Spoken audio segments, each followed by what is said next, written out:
For those wanting to see a modern television be repaired, well, you're in luck. I have one. It's an RCA. It's I think about a 2015 model, so it's about 8 years old.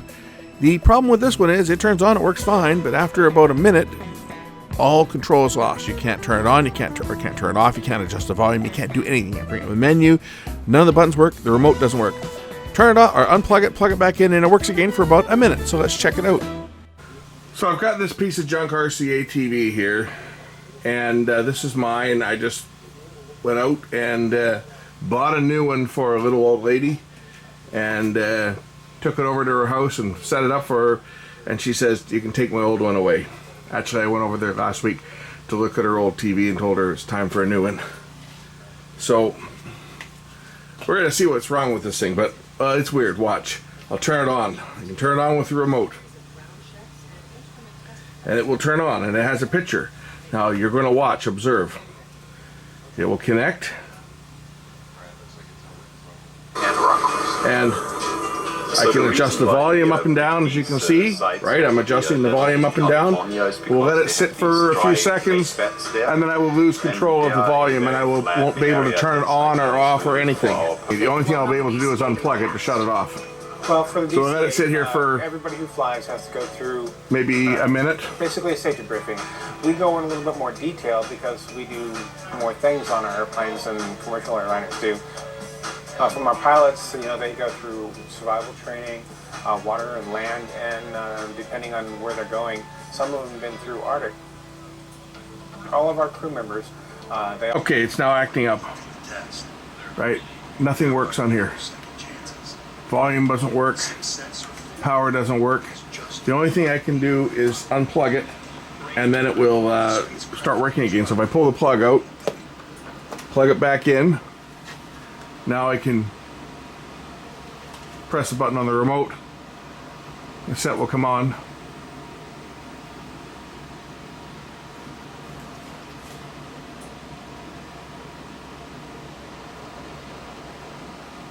And now I can control it again. The sun, the heart of our solar system. It's as familiar as anything we know. Although the sun has been, it still holds unsolved mysteries about its effects on our daily lives. Let's wait and see how long it takes for it to act up again. Understand the sun. And here we go again. Generic things, but not I don't have any control. The buttons on the side don't do anything either. That specializes in missions of this caliber. NASA's launch. The only thing I can do is unplug it. A team that matches the industry's. And then we're back to, it'll start up. I can either do it from the buttons on the side or from the remote. It'll start up, run for maybe a minute, and then the controls stop working. So I'm thinking perhaps a problem in the power supply or something is acting up in here. I'm going to pull the back off it and see if we can spot anything. This one looks like that's actually the back where the LEDs are, so just this area should pop off to reveal the circuitry under here.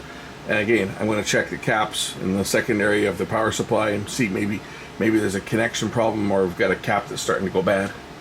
That's about the only thing I can think of on something like this. It's kind of weird the way that it'll work fine and then it just goes out or stops having control. So kind of a weird one. All right, screws are out.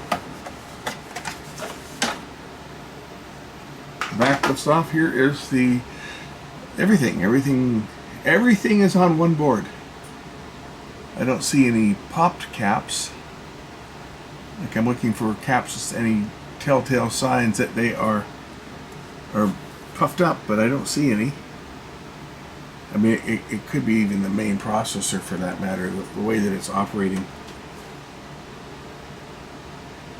It's a strange one. A couple of these surface mounted caps are in here, but I don't think that they're going to be causing the issue with this one. I'll pop the board and we'll take a look at the back side of the board and see if there's anything obvious on here.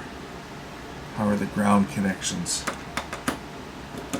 It's not loose. That one's not particularly tight. That one's okay. That one seems to be okay as well. Like, there's not a whole lot that there's really. We got a couple filter caps here, and the main processor. Everything is pretty much down to, so basically one chip. Get your one power supply here. It's backlight plugs in up there.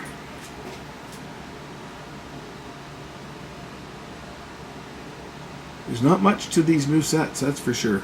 That's why they're basically a non-repairable item. When they break down, you just toss them out, which is what the owner of this did. The owner of this set just had me pick them up a new TV and said, here, take the old one away.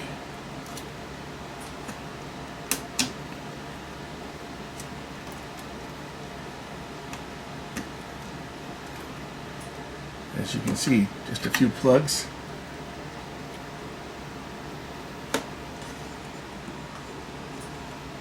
LVDS plug going to the panel.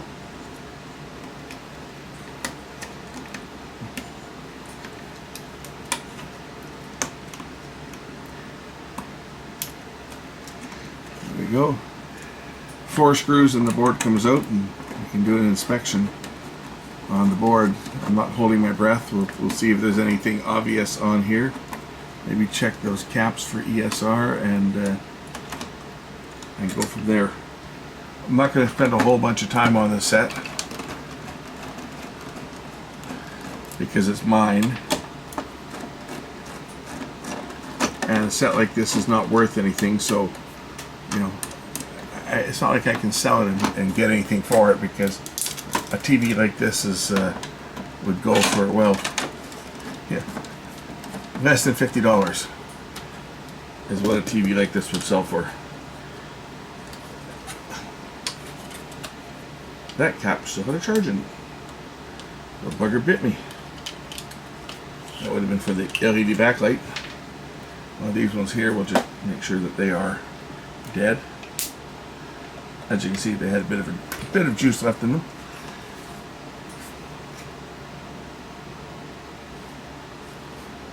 Geez, there's just nothing on this set. Literally, there's nothing to it.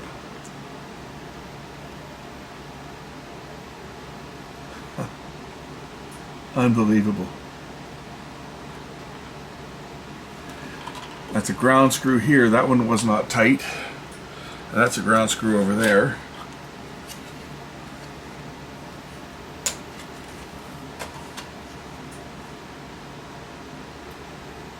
Could have been a ground. Certainly could have been a ground, because that screw down here is this is one of the ones that grounds the chassis, and that one was quite loose.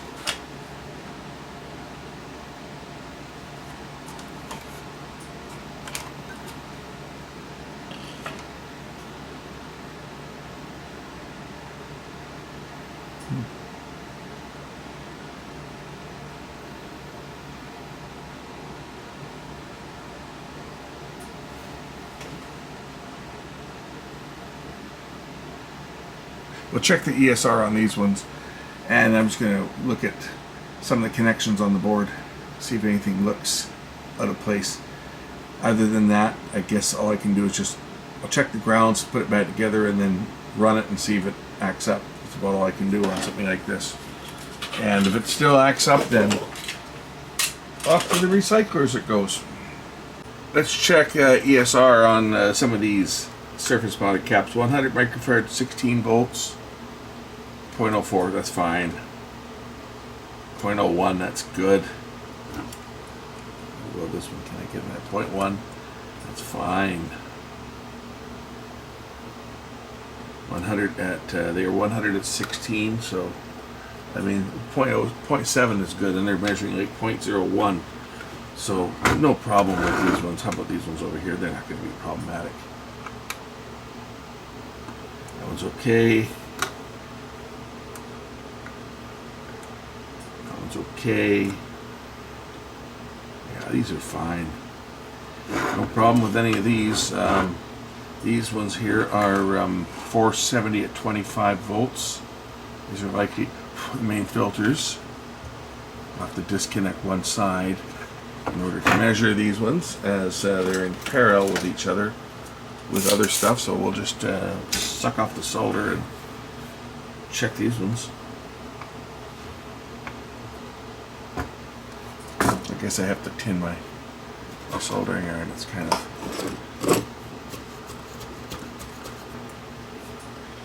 leaving a lot to be desired. I guess I forgot it and left it turned on one night.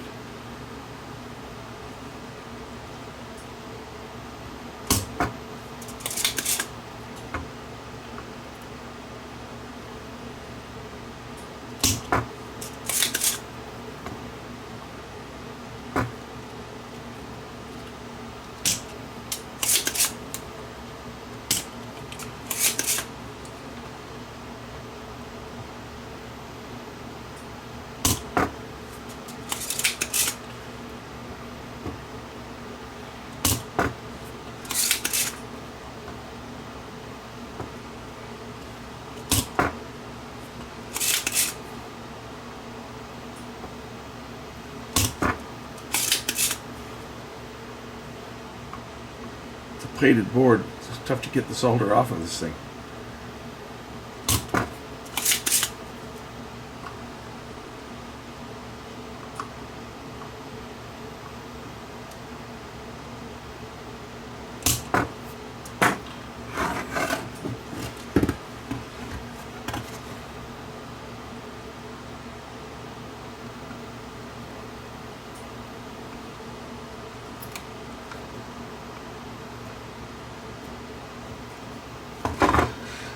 Well, we'll check it out of the circuit and just see if it's anything to be worried about.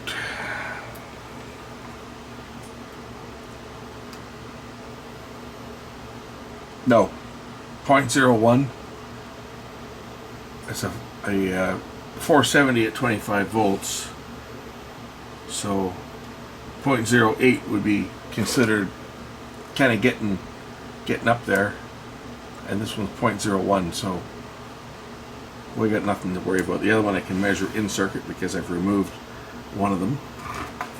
It is also 0.01. So those caps are fine. It's not a capacitor issue. Now I got to put this one back in. That's going to be fun. Clear the hole off, I guess, and reinsert it. So it may have been just the grounding of the board. That is a likely problem. Throw some more solder on here. This is that crap stuff that's no bloody good. So we'll put some real solder on here so that I can use the soldering tool to suck out the hole like that. Same with this other one.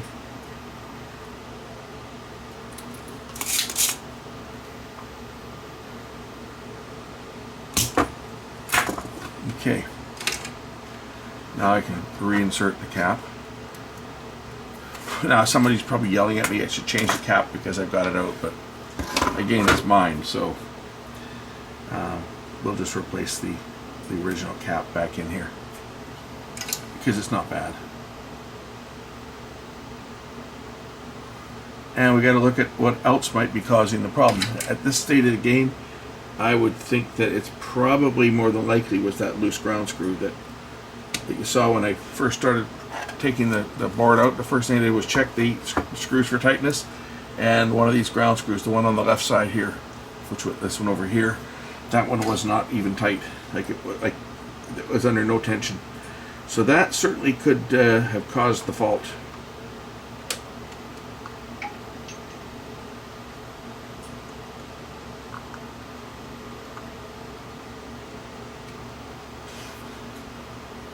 While I'm at it, I'm just going to inspect the board and see if I spot any other connections that might look like they might be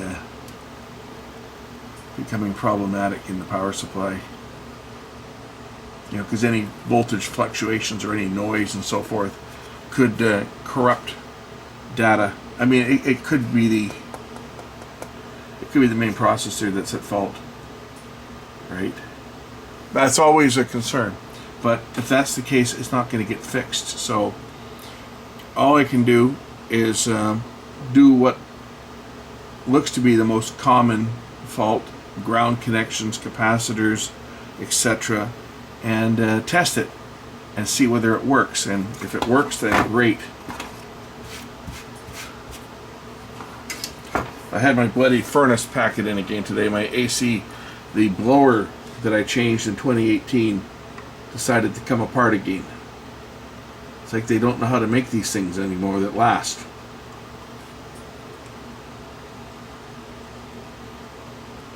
So I spent half the day taking that apart and getting the parts out. Got to order the parts in for it, of course, but yeah, it was lots of fun tearing that thing apart again. And then have the guy at the parts place say, I'll try to get you one, but don't know where they are or how far away they are, or even if I can get one, because nobody stocks them, because they're not a high moving part, so they don't want to stock them, because no one wants to sit on inventory, which is pretty much how everybody is these days. They don't want to sit on any inventory.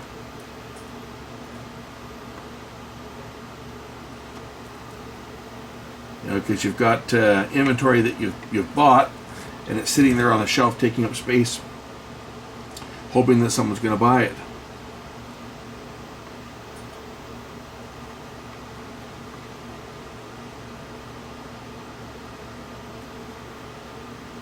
And that brings up another point. People talk about the right to repair and why there's no repair shops around and so forth. Well, part of it is getting the parts. The parts have become so hard to get for so many things that there's no business model.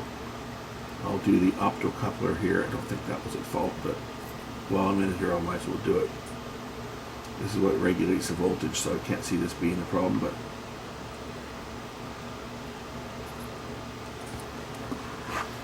again, that's part of the problem, is just getting parts. Nobody stocks parts because they don't want to get stuck with them if they don't sell. So even when you've got people that are willing to repair equipment, not being able to get replacement parts is a big problem.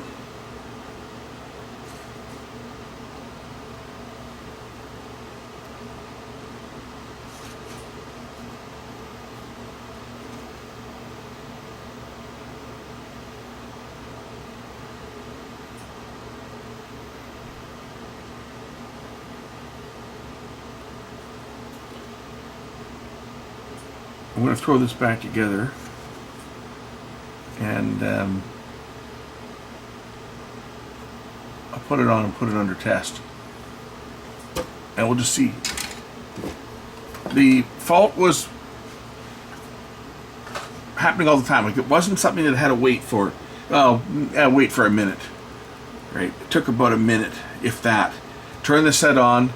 You can adjust the volume up and down, but within a minute it just locked out, and everything, the side panel and everything, all the buttons locked out on it, and all you could do is unplug it and plug it back in, and then as soon as it reset, it was fine again for less than a minute, and then it locked up again. So that's what it was doing, which is weird.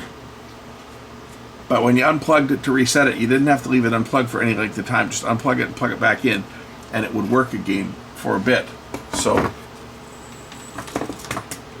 oh, maybe I'm grasping at straws, but I've had weirder things happen with loose ground screws over the years. So that is what we're going to assume that the problem was this ground screw on this side here, which grounds the board through the back here to the chassis. And this side over here also grounds the board. So these ones doesn't matter because there's nothing up there. Just these two down here ground the board.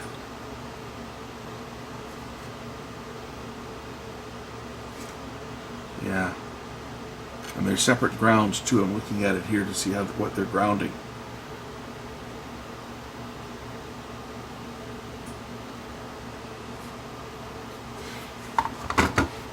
as you can see from the way that this goes on, the screws are insulated on the top, so they're not touching the circuit board on the top to hold it in place. They're just squeezing the back, these connections here, which have got some solder on them. They are being squeezed down against the metal back, which is providing the ground. So I guess this one up here is also grounded here. This one as well. That one's grounded. But anyway, I guess what could happen is if the ground plane came loose, there could be a charge picked up on here, or arcs or whatever, right? But that's weird. I mean, I've had them before where the ground screws have gone loose and they've caused all kinds of problems in the past. So possibly we're looking at the same type of scenario here. We'll throw the screws back in, and I'll throw the back on it because there's really nothing else to see on here. And I'll test it and see whether it's going to work. As I mentioned before, it acts up fairly quickly. So if it's still problematic, it's going to act up within a minute or two.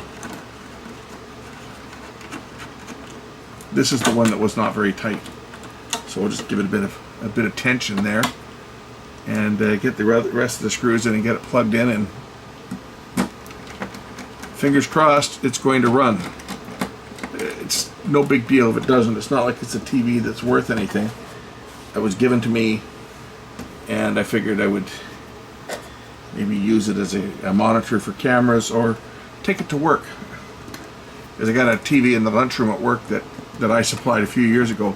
It's an old DLP set that's 20 years old, and now what's happening on it is when there's bright scenes, like if you're watching a hockey game, for example, or anything that's bright white, the picture just blacks out on it.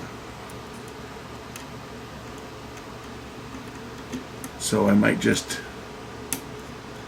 take another TV up there, and I'm the only one who watches it, right? It's in the lunchroom at work, and quite often if I'm done a few minutes early at the end of my shift, before I can leave, I have to kind of hang out there until my shift is up before I'm allowed to leave. So I turn it on and watch the news and stuff, so it's not like it gets a lot of use, but it does get used. Alright, I'm going to throw the back on here because there's not really anything else back here to see.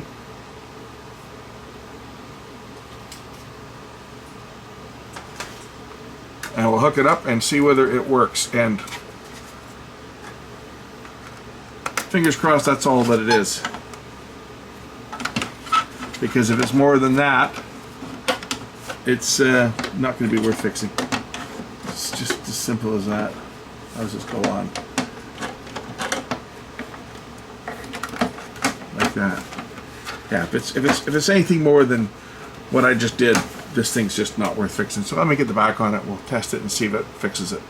One thing for sure, this is showing you how cheap TVs can be these days. I replaced the set for the owner of this, who was a customer of mine. I fixed her stereo for her last year. In fact, you'll see it on my channel. It was one of those Emerson, I think it was an Emerson or Memorex all-in-one that I had to put a belt on the turntable, and I think the CD player also did a belt on that. But anyway, she called me up and told me that her TV wasn't working. Okay, I'll come over and take a look at it. So I go over to her place, and well, I couldn't turn it on or off or anything. So I unplugged it and plugged it in, and the set came on, no problem. Thought everything was great. She calls me up. She said, I can't adjust the volume. What do you mean you can't adjust the volume? I could adjust it when I was there. We were turning the volume up and down. I'll come back and take a look and see what's happening here. So I head back, and sure enough, I can't adjust the volume. So what the hell gives? So I unplug the TV and plug it in, and it comes back on, and I can adjust the volume. And see, it's working now. What's going on here? And within a minute, I couldn't adjust the volume again. So power cycle the set again, and of course the buttons on the side also stopped working. Power cycle the set again, and the set works for less than a minute. So she's like, I think I'd just like to get a new TV. She says, can I give you some cash? And you go down and pick one up. This is an old lady in her 80s and doesn't want to, I think she still drives, but doesn't want to pack around the TV upstairs, up and downstairs. Oh, sure, no problem. So I went over and picked her up a new TV yesterday and dropped it off, and she said, here, you can take this one away. So that's where I got this one. So that figured, we'll see if we can figure it out and what's going on. So let me get this thing plugged in, we'll turn it on and see whether it's any better or whether it's still going to screw up after a minute. Okay, power. Well, that's good. That part turns on.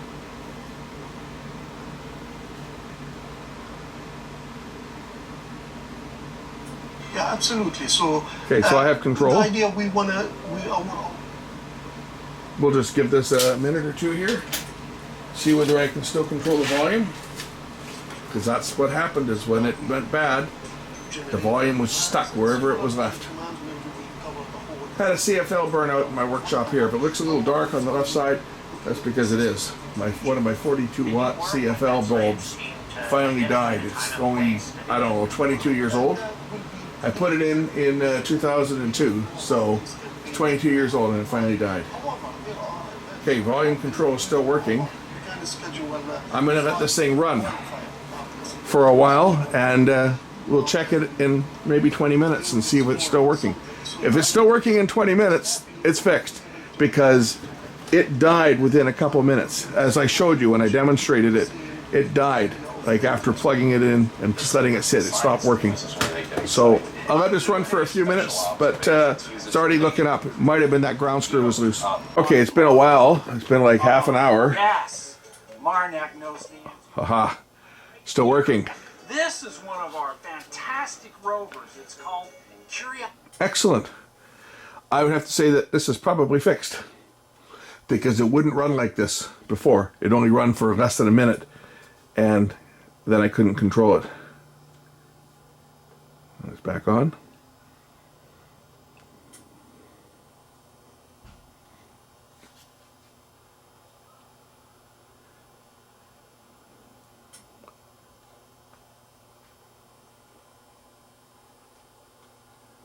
Oh, wouldn't you know it? The TV box turns itself off after 24 hours. I guess they turned it on 24 hours ago. Well, a couple. I was involved in the image mission. Just so happens that the Curiosity, the TV box just decided it was going to turn itself off. But yeah, it's working still. So I'm going to say that this one's done. And I've been, in the time that I've been sitting here, I've been trying this every few minutes, and it's been working. But it's been going now for over half an hour, and no faults. So I'm going to say this one's a success. Thanks for watching. We'll catch you in the next one. Bye.